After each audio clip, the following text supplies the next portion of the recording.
Boa noite, pessoal, tudo bem? Sejam muito bem-vindos à primeira noite do Open Innovation Week ao Cubo. É uma semana que a gente preparou aqui com muito carinho.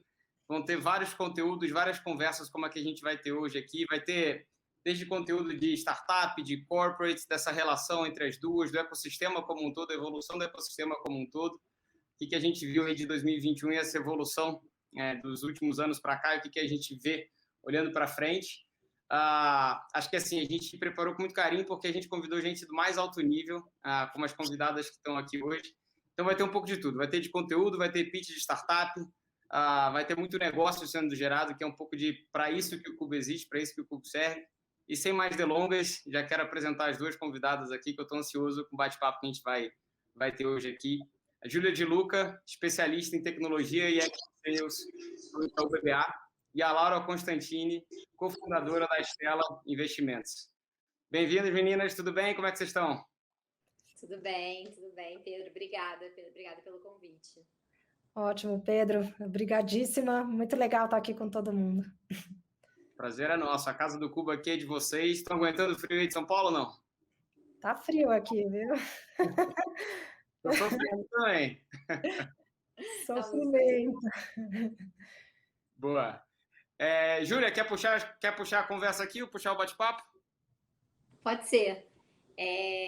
Acho que, enfim, primeiro eu agradecer a todo mundo que está aqui, também ao Cubo e a você, Pedro, obrigada. E também pela presença da Laura.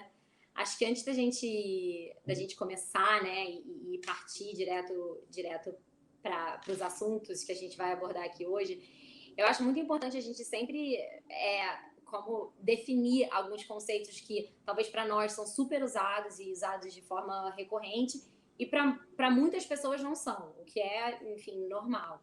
Então, acho que no mundo de tecnologia tem muito dessas buzzwords, né? E acho que é bom a gente talvez contextualizar antes de eu fazer a minha primeira pergunta para a Laura, justamente para ter certeza que todo mundo está entendendo o que a gente está falando aqui. Bom, a gente vai falar aqui hoje de Open Innovation, né? E Open Innovation, inovação aberta, nada mais é do que um conceito que foi criado na Califórnia em 2003, que prega a integração, tanto interna quanto externa, da inovação. Então, quando você tem sua empresa há um tempo atrás, você tem uma área de pesquisa e desenvolvimento que às vezes é lacrada a 7 chaves e enfim, um sistema super vertical, né, sem muita troca de ideia. E Open Innovation justamente prega o oposto, que eu acho que é muito que a gente está vendo no mundo hoje em dia, né, com a globalização, assim, usar tanto recursos de dentro, porque não necessariamente as pessoas que têm as melhores ideias estão na área de P&D, quanto recursos externos para melhorar os processos. E a gente tem visto, assim, isso em praticamente todas as empresas, acho que falando um pouco do meu histórico, tendo trabalhado na Stone, que é uma empresa de tecnologia, eu vi isso muito na prática. Quando eu migrei para o Itaú, achei que fosse ver menos, mas muito pelo contrário, assim, acho que Pedro e Cubo é um super exemplo disso, assim, de iniciativas que o banco está querendo inovar, olhando para fora e para dentro também, assim, independente de onde você está na estrutura do banco, a cabeça está sempre pensando no cliente e na inovação. Acho que, para mim, foi até uma surpresa, achei que fosse ser um pouco mais engessado. Então, dito isso... Onde você chegou, Júlia? Em que ano que você chegou no Itaú? Há 3 anos. Boa. Há 3 anos. Bom, acho que, então, aproveitando um pouco do know-how da Laura, acho que você podia, enfim, falar só um pouquinho da Estela, para a gente conhecer vocês, e pegar a sua percepção, assim, você, do ponto de vista de um venture capital, e tendo no seu portfólio todas essas startups, o que você está vendo em relação às grandes corporações fazendo as parcerias e querendo inovar junto com essas startups? Boa. Bom, muito legal. Deixa eu primeiro me apresentar, então. Eu sou cofundadora da Stella Investimentos. A gente é um fundo de venture capital focado em rodadas early stage, principalmente o seed. A gente está no mercado já faz 13 anos, fomos uma das primeiras gestoras a aparecerem aí, e sempre com um olhar muito forte na jornada do empreendedor. Então, a gente sempre se preocupou muito em trazer e e alertar o founder da importância de uma jornada escalável e eficiente. Então, ao longo da nossa própria jornada, fomos trazendo muito esses elementos e criando processos para acompanhar o empreendedor e ajudá-lo a priorizar e ajudá-lo com know-how, né, para que ele conseguisse crescer mais rápido e mais eficiente. Então, essa é um pouco da nossa missão e de como a gente foi se organizando. E aí, então, vamos para a sua pergunta, né, sobre Open Innovation. É uma pergunta super interessante, porque já faz algum tempo que a gente percebe, né, e observa uma tendência diferente nos processos de compra e de desenvolvimento de tecnologia nas grandes empresas. Então, antes, como a Júlia muito bem falou, era algo que tinha que partir da área de TI e de um processo de desenvolvimento interno, onde tinha toda uma disputa, né, por prioridade e tudo mais. Hoje, muita coisa mudou. Então, as ferramentas que estão disponíveis, elas podem e são usadas pelas empresas, pelas grandes corporações, e a forma de compra tem mudado muito e tem passado por transformações importantes. Por quê? Porque elas começam com o colaborador, ou seja, o colaborador de áreas diversas, nada relacionado à TI, começa a usar e a experimentar ferramentas de trabalho antes de qualquer coisa, antes do TI ter conhecimento e tal, aquilo passa a ter uma certa viralidade ou um efeito de rede dentro da própria organização, e muitas vezes a empresa passa a comprar essa solução depois que vários colaboradores, áreas inteiras já estão usando. Isso é a estratégia de PLG, Product Led Growth, que está cada vez mais difundida e que tem catalisado muito a transformação e busca por inovação dentro das grandes empresas. E aí, assim, o Product Led Growth, ele tem uma parte que é de graça ou um período freemium, ou então mesmo features mais simples sendo usadas de forma gratuita, e depois ela vai ser, quando ela passa a ter mais sofisticação, aí sim a empresa passa a pagar, e isso estrategicamente é muito interessante, porque você tem esse monte de colaboradores usando as ferramentas, mesmo que sejam os módulos gratuitos, mais simples, e aí aquilo passa a fazer sentido para a corporação, e o time, né, de TI, ele vai entendendo os benefícios e vai atrás das integrações e dos módulos mais profundos, né, da solução. E aí sim as grandes corporações começam a pagar pelo produto.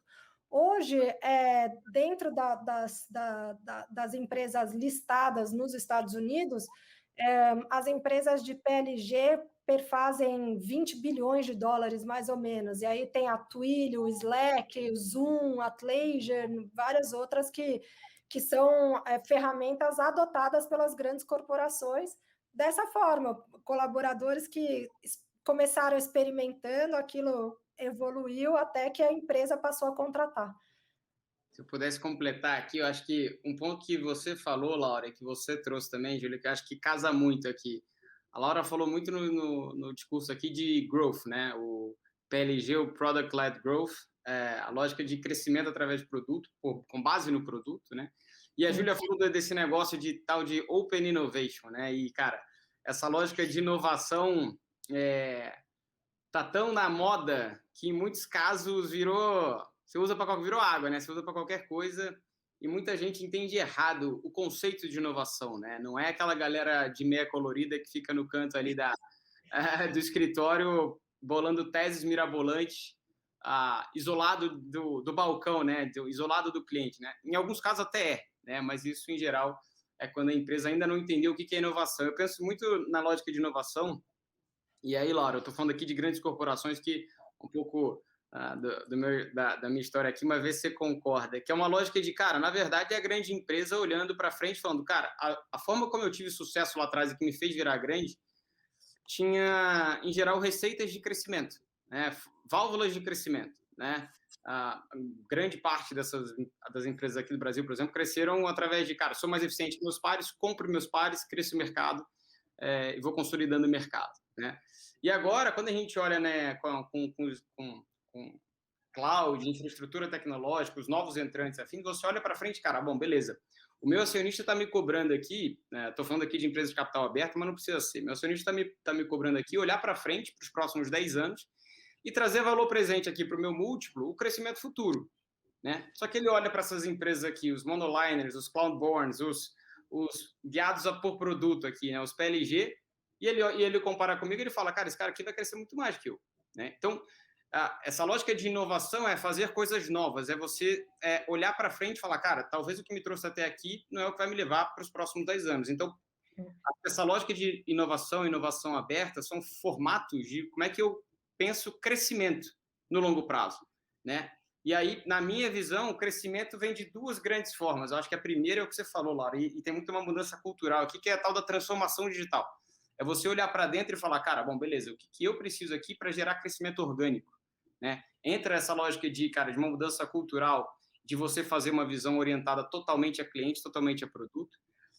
Entra numa lógica cultural de você, cara, assumir que você pode errar mais, errar com método, errar pequeno e ir crescendo e aprendendo rápido. Passa por uma lógica de você se estruturar como time, dar autonomia para a ponta, né, que é quem conhece o cliente. Se organizar não naquele silo de, cara, negócio demandando tecnologia, sim, pequenas startups dentro da grande corporação. Passa por uma transformação tecnológica, fato, né, de você migrar para a cloud, de você transformar os sistemas legados como um todo, você se organizar de forma diferente. Então, essa transformação interna. E aí tem de você olhar para fora, né, o crescimento inorgânico. Não é necessariamente mais aqueles M&As proprietários gigantes. Às vezes passa não por comprar tecnologia, passa por comprar, não por comprar mercado, e passa por comprar tecnologia, que isso sim vai te fazer crescer. Acho que só um ponto que você falou acho que essas aquisições também estão sendo muito importantes, porque para você atualmente crescer e mudar o mindset de uma empresa que esteja, enfim, talvez engessada, muitas vezes através dessas compras, que é sei lá, o acqui-hire da vida, que você traz o talento, você traz a turma que está pensando diferente, acaba que isso às vezes não é uma compra mega relevante, é uma startup, né, uma coisa pequena, mas as pessoas são tão importantes para meio que infiltrar a nova cultura e ir empurrando essa roda para a inovação, né? Acho esse ponto super relevante, porque no fundo, e qualquer empresa do tamanho que for, ela pode trazer inovação no modelo de venture capital. E aí a gente tem que pensar em duas coisas principais quando a gente pensa em algo novo. O que é esse minimum viable product, né? O que é esse produto mínimo que pode ser testado? Ter esse foco no teste e no cliente, ou seja, quem é a minha persona? Então, a primeira quebra de paradigma para uma empresa muito, muito grande é que ela vai ter que restringir o público-alvo dela própria para fazer esses testes, porque qualquer inovação, ela nasce resolvendo uma dor de um grupo de pessoas. E na medida que ela vai amadurecendo e que o empreendedor vai agregando outras funcionalidades, ela vai servindo para um grupo cada vez maior de pessoas. Então, ela não pode... e aí tem vários paradigmas, né? Então, o primeiro é esse, é pensar num grupo pequeno de pessoas e começa a interagir com esse grupo e aprimorando o produto. Então, muitas vezes, o empreendedor traz esse resgate de quem que é de fato o cliente para as grandes corporações, ou qual que é o cliente que a gente precisa atender agora com essa questão, com essa inovação que está sendo proposta. E depois, a questão do Unit Economics, que nada mais é entender qual que é a estrutura mínima para fazer com que esse produto ou esse serviço vá ao mercado de forma eficiente. Isso só dá para saber se a gente conhecer muito bem o cliente, qual que é a melhor forma de atendê-lo, de alcançá-lo. E aí, sim, essa estrutura mínima vai podendo ser replicada para atender um conjunto cada vez maior de pessoas. Então, eu acho que esse mindset, quando a empresa traz o empreendedor, é que se resgata para possibilitar que ela própria inove. Mas aí, como vocês às vezes colocaram, tem outras formas, né? Através de aquisições, parcerias e tal, para trazer também essa visão diferente de inovar dentro das empresas. Sem dúvida.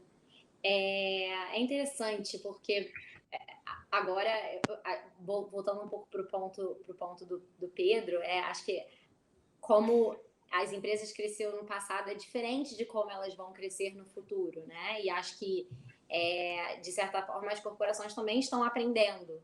E quando você traz para dentro uma startup ou alguém que está pensando diferente, da minha percepção, né, fica mais fácil de você fazer na prática, porque é um pouco do que eu falei no começo, né? É muito conceito. Não, pô, vamos botar todo mundo numa sala e falar sobre o que é Open Innovation. Cara, isso não adianta. Entendeu?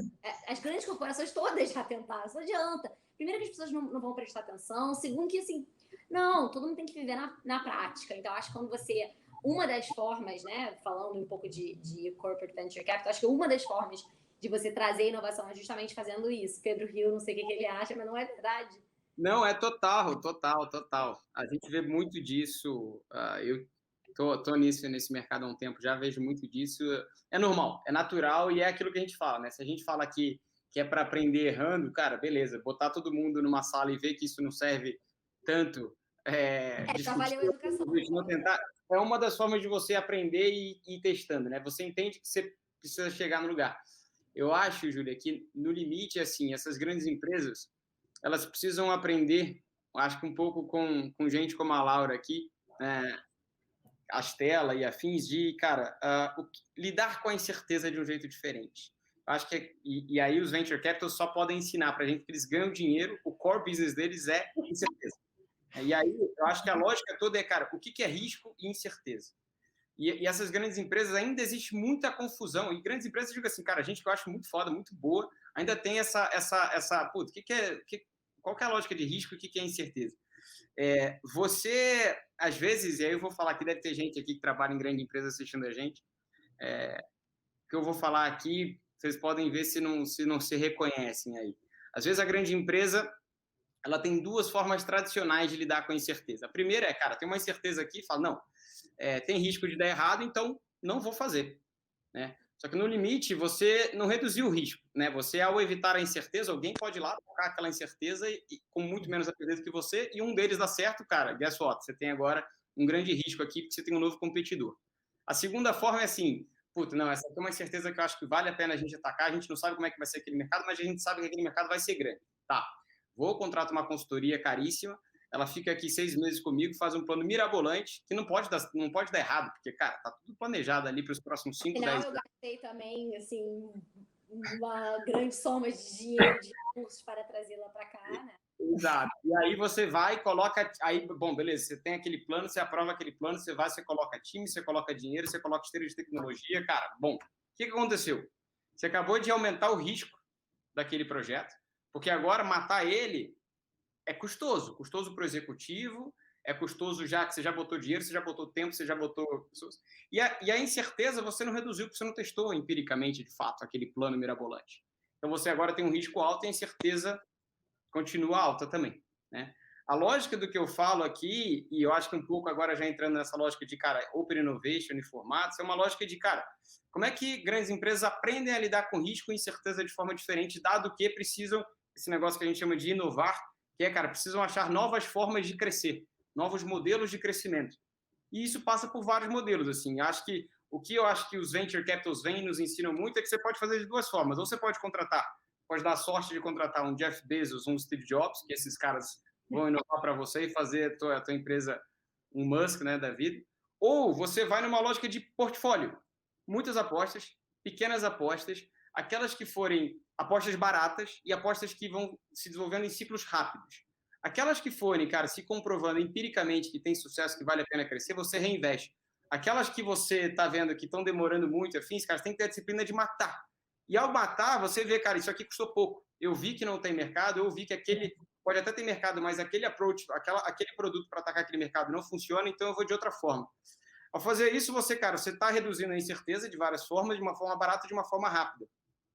E aí entram os vários formatos de Open Innovation. Um Corporate Venture Capital nada mais é do que isso. É você montar um veículo de equity em que você consiga montar um portfólio que, por exemplo, a empresa, sei lá, é uma empresa de logística, sei lá.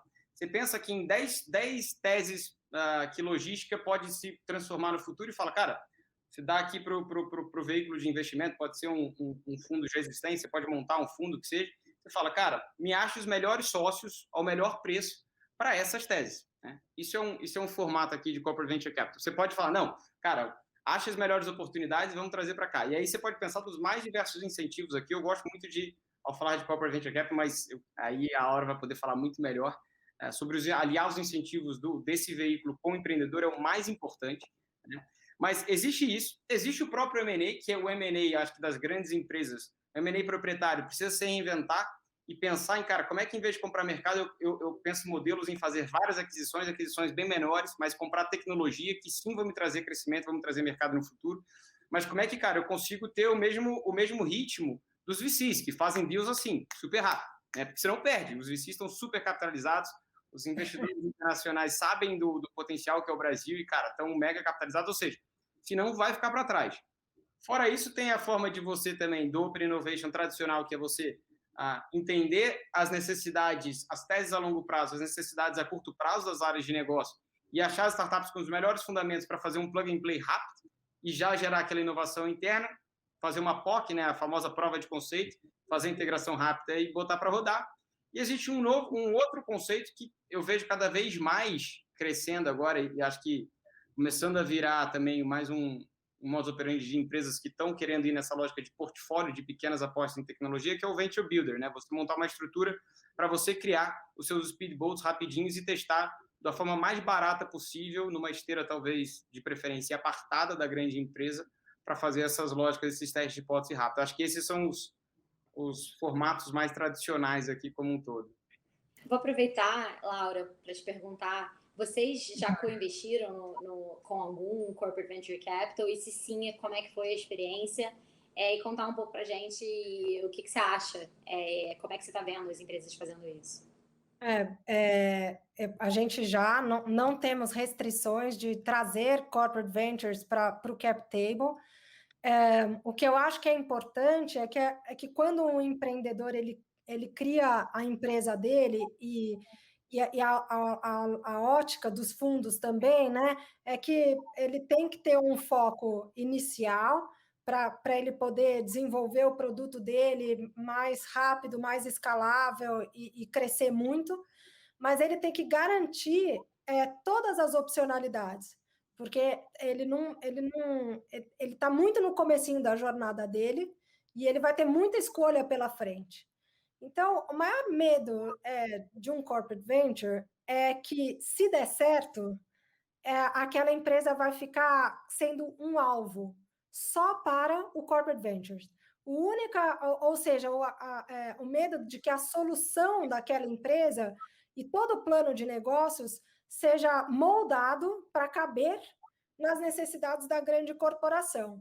Isso é um risco para o fundo e para o empreendedor. Então, a ideia de trazer o Corporate Venture é, sim, entender e ter a troca sobre o mercado, o know-how, e como é que o produto pode ser desenvolvido, mas sem que aquilo restrinja as opções de crescimento e de saída daquele ativo. Ou seja, quando eu falo saída, até o final da vida daquela startup, o Corporate Ventures não pode ser a única alternativa de venda. No limite, todo empreendedor quer fazer um IPO ou quer ter um processo que maximize valor. E se você está atrelado a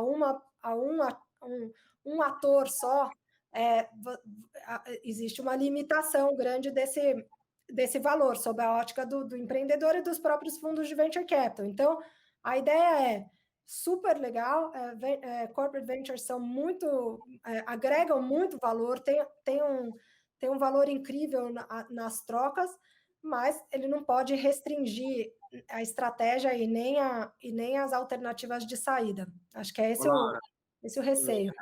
Indo nessa linha aí, cara, eu tenho visto cada vez mais grandes empresas se interessando por esse veículo, né? Entre as várias formas aqui, estão chegando cada vez mais na lógica do veículo de equity minoritário, né? Então, assim, e ele sempre me pergunta, cara, Pedro, qual que é o formato, como é que a gente faz? Queria ouvir de você, na verdade, uma lógica oposta. Cara, o que não fazer? Tem uma galera aqui que está assistindo a gente que está pensando em, cara, beleza, quero criar, deixa eu pensar no formato. Mas antes de pensar assim, cara, você que é do ecossistema e, cara, no final das contas, está sentando no conselho do empreendedor que vai ter que decidir se quer aquele investidor no seu conselho também ou não. Tipo assim, cara, quando você olha para um investidor, você fala, cara, esse cara aqui, se ele tiver característica A, B e C, é um não de cara. Tá, então vamos lá. O que não fazer? Primeiro, garantir o caminho para o controle. Ou seja, eu vou comprar 15% agora, mas se acontecer tal coisa, eu compro mais 30%, depois eu compro mais 30% e acabou. E aí eu sou dono da tua empresa. Isso é o que a gente chama de path to control, é muito perigoso. Isso você tá entregando a sua autonomia e a sua independência para aquela corporação. Então, esse é o primeiro ponto que você não pode fazer. Aí depois tem as questões operacionais. Você não pode depender daquela empresa. Vamos supor que aquela empresa, aquela corporação que está investindo na minha startup, ela não pode ter um relacionamento de dependência. Ou seja, tem que ter uma base ampla de clientes para que, se aquele relacionamento não der certo, eu continue sobrevivendo. Então, se eu faço um acordo com uma corporação, ela tem que ser um cliente a mais entre vários, um parceiro entre vários. Não pode ter. No limite, você tem que pensar, bom, se isso aqui não der certo e eu tiver que desfazer a parceria ou eu tiver que arrumar um comprador para a participação dessa corporação, o que acontece comigo? A ideia é que aconteça muito pouca coisa, porque aí você mantém a sua autonomia, né? Então, tem questões de termos e condições contratuais, que é não dar o path to control, e tem a questão de autonomia operacional, que é não depender daquela corporação inteiramente, a ponto de eu ter o risco de não existir se aquela parceria não der certo. Então, esse é o outro ponto. E aí, assim, dentro dessa lógica operacional, eu não posso determinar o meu desenvolvimento de produtos e nem processos de vendas calcado nessa corporação, justamente porque vai só aumentando a dependência. Então, acho que acho que essas são as principais dicas, né?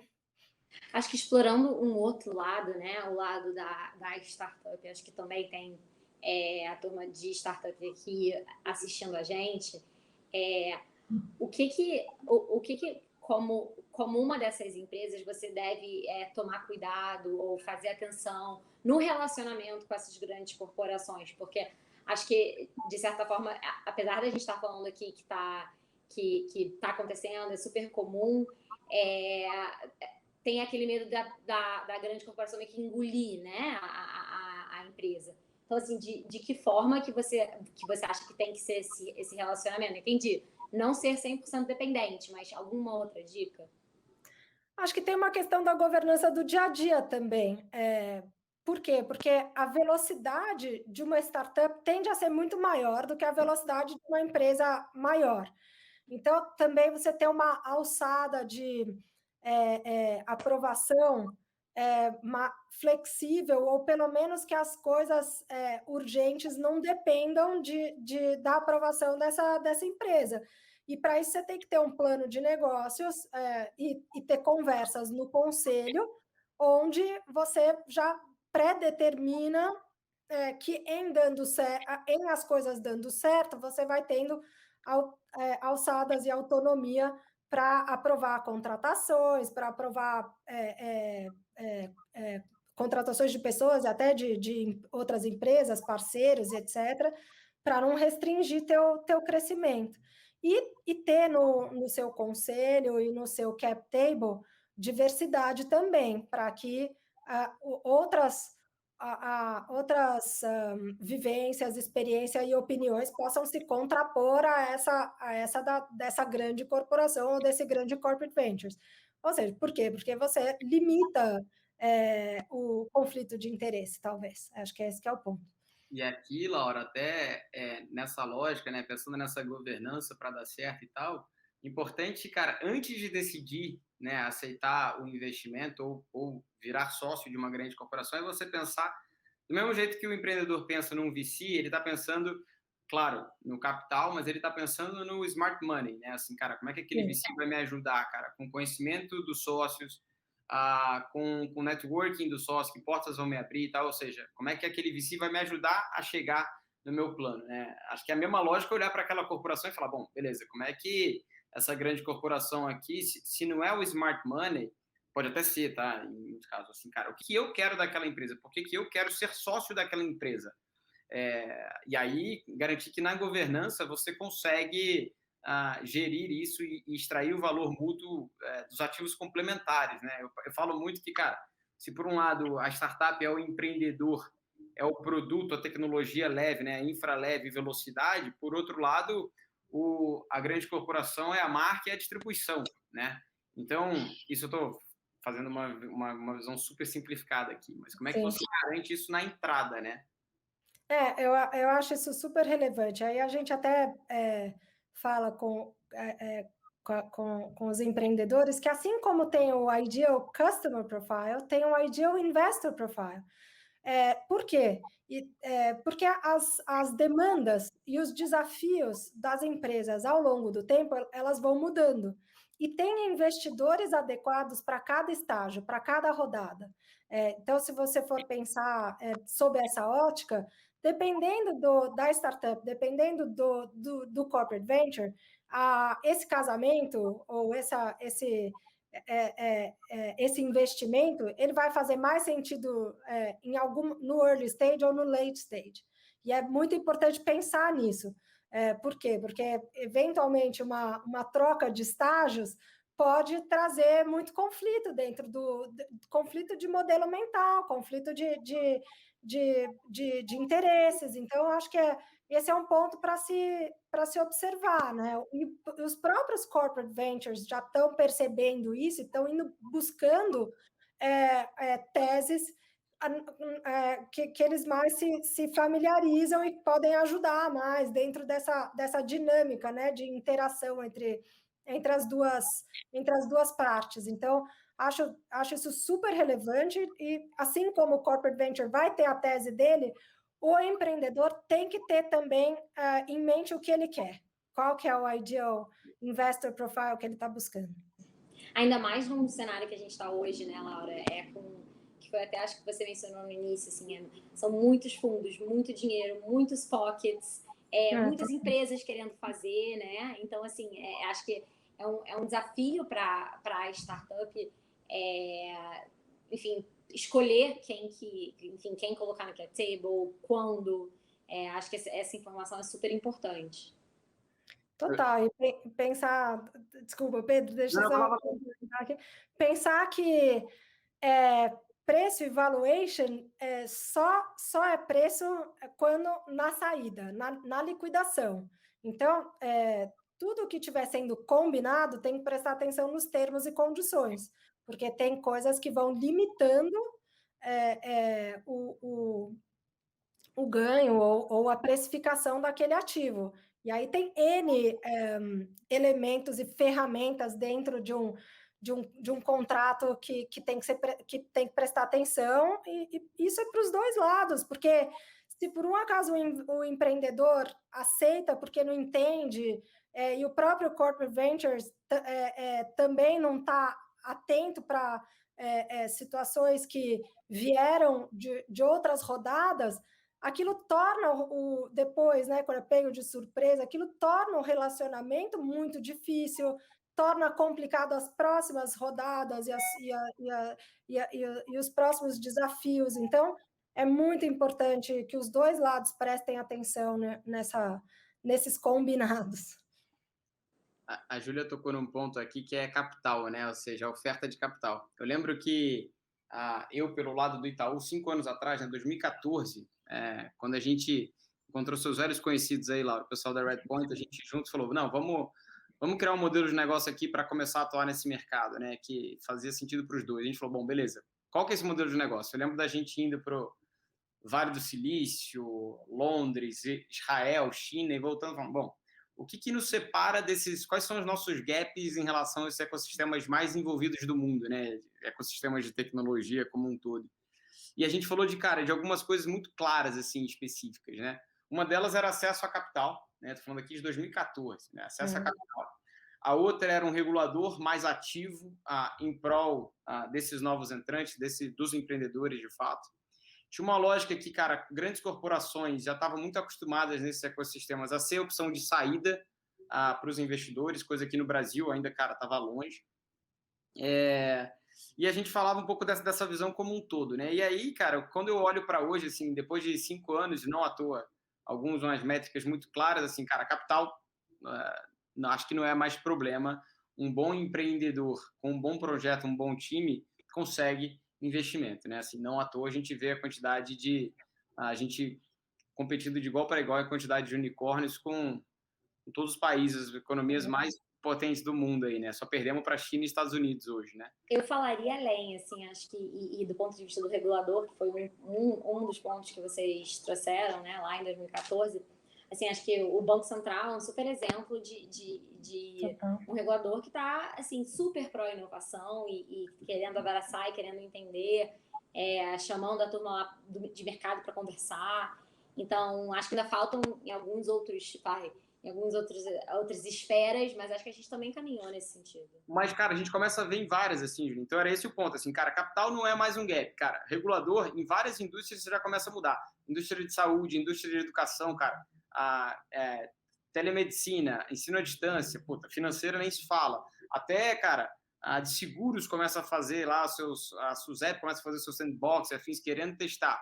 Grandes corporações, aqui do Cubo, vejo de primeira fileira, assim, como tem crescido o interesse de grandes corporações em, de fato, entender esse mercado, interagir com esse mercado. Acho que a pandemia deixou muito claro que quem está mais avançado na transformação digital sofreu muito menos, né? Densidade, que era o quarto gap, e a gente vê, foi por isso que a gente criou o Cubo, de criar densidade, depois vieram vários outros, e eu acho que esse também é um gap que começa a se fechar, acho que é super interessante e desemboca no negócio, que aí, Júlio, eu queria te ouvir agora aqui, até um negócio que eu acho que demorou um pouco mais, mas que eu vejo uma mudança muito grande, é o investidor institucional. Aliás, eu queria ouvir as duas aqui, porque eu acho que os venture capitals têm tido um papel super importante educacional em precificar uma empresa tech, né? A gente começa a ver, até, sei lá, 2 anos atrás, 3 anos atrás, uma empresa, a unicórnio, querendo abrir capital e abrir lá fora. Hoje a gente já começa a ver empresa atrás de empresa abrindo capital aqui no Brasil, e eu acho que o Júlio está acompanhando isso de primeira fileira, né? Assim, como é que vocês veem essa lógica dessa mudança de know-how de precificação de empresa tech? É muito engraçado, porque eu tive essa semana 2 conversas sobre isso. Inclusive, assim, almocei com... Eu vou ir direto para a sua pergunta, mas eu só quero dar esse exemplo. Vai lá. Um dos fundos que são, assim, uma super referência aqui no Brasil. Começaram a investir private em tech há muito tempo. Eles são feras.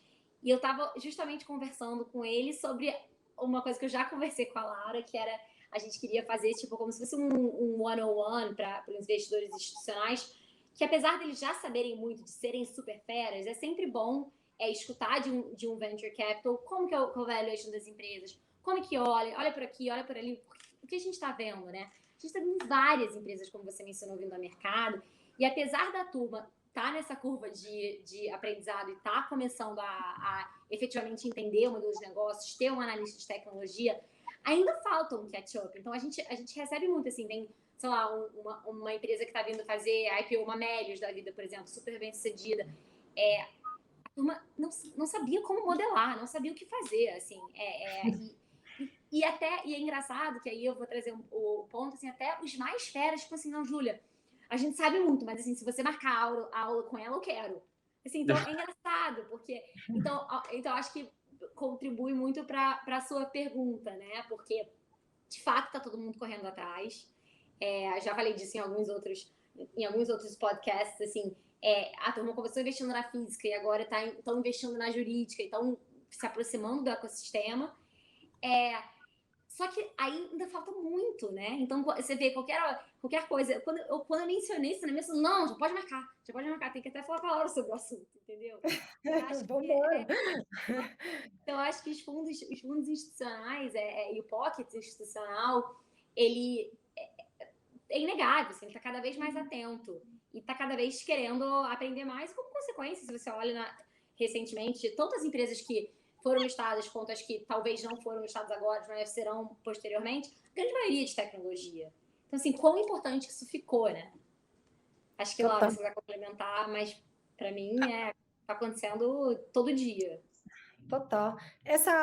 Esse dilema de precificação, de entender o valuation das empresas de tecnologia, é algo que é muito discutido. E tem até, há um tempo atrás, eu mando para quem quiser, depois a Júlia vê, um paper do Damodaran, que ele fala que as empresas, startups, e até uma boa parte do late stage, elas não são, você não consegue entender o valor, mas consegue precificar. E a lógica da precificação das startups é justamente em função das inúmeras hipóteses e variáveis que precisam ser testadas. Então, e essa lógica prevalece por bastante tempo.